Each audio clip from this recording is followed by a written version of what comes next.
თქვენ საქართველოს მაოხრებლებმა ჩვენი კონსტიტუციური მიზანი 2024 წლის 28 ნოემბერს ჩვენი პარტიის ქართული ოცნება განცხადება 2028 წლის ბოლომდე დღის წესრიგში წესრიგიდან მოხსენოთ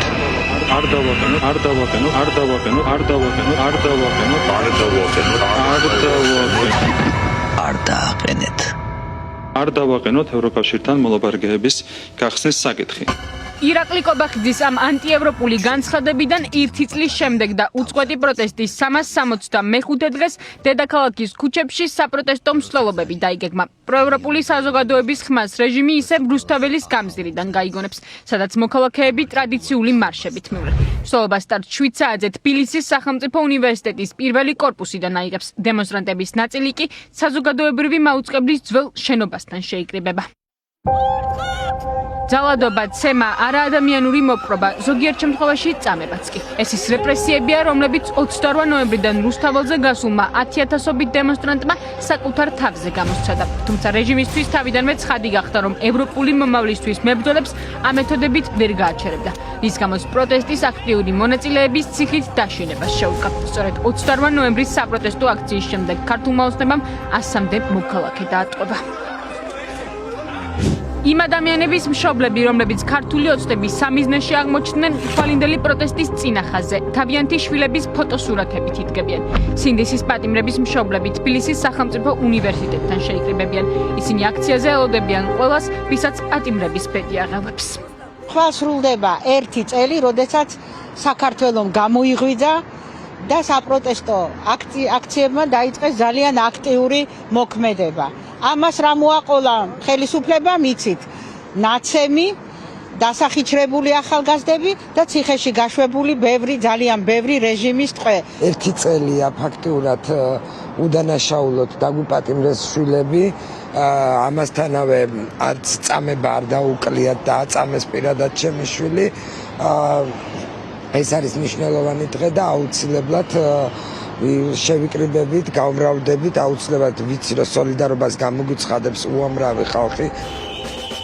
თვალინდელ საპროტესტო მსვლელობას უერთდებიან სხვადასხვა სამოქალაქო ჯგუფები, მსახიობები, რეჟისორები, ექიმები, სტუდენტები, სამოქალაქო აქტივისტები, ის ადამიანები, რომლებსაც რეჟიმმა საკუთარი საქმიანობა ფაქტობრივად აუკრძალა და მათ გასაჩუმებლად არაერთი რეპრესიული მექანიზმი გამოიყენა. ხვალგადის 1 წელი ქართული საზოგადოების პროტესტის დაწყებიდან და იქიდან, რაც ქართული საზოგადოება ყოველდღიურად ეუბნება ქართულ ოცნებას, რომ არ აპირებს და ემორჩილებს მათ მიერ თავსმოხეულ რაღაც წესებს და საგარეო პოლიტიკას.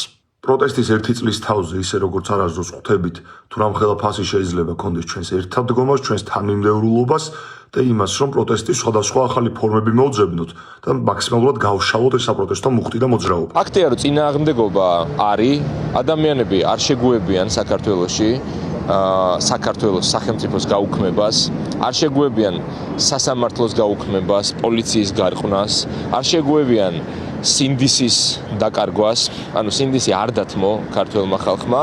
ამიტომ მნიშვნელოვანია ხვალინდელი თარიღი, რომ ეს ყველაფერი თუ როგორი დინამიკა ქონდა მთელ ამ წელს, რა გამოიწვია ქართული ოცნების დამანგრეველმა მოღალატეობრივმა პოლიტიკამ საზოგადოებაში, ეს ყველაფერი დავაფიქსიროთ კიდევ ერთხელ.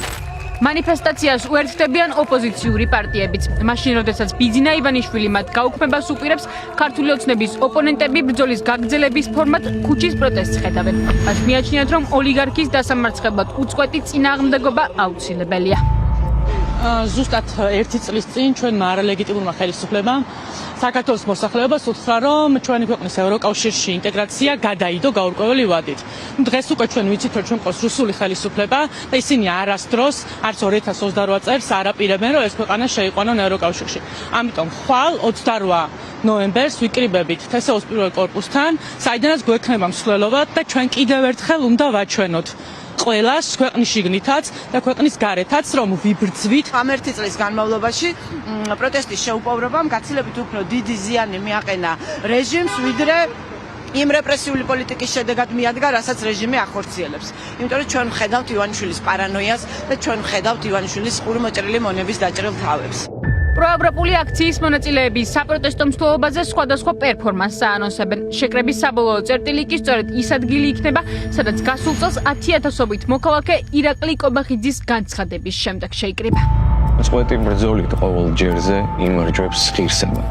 ღირსება, როდესაც ხარ რეჟიმის პატიმარი და მაინც არ ტყდები. ღირსებას ვერავინ წაგაცნობს, თუ თავად არ დაწნევ.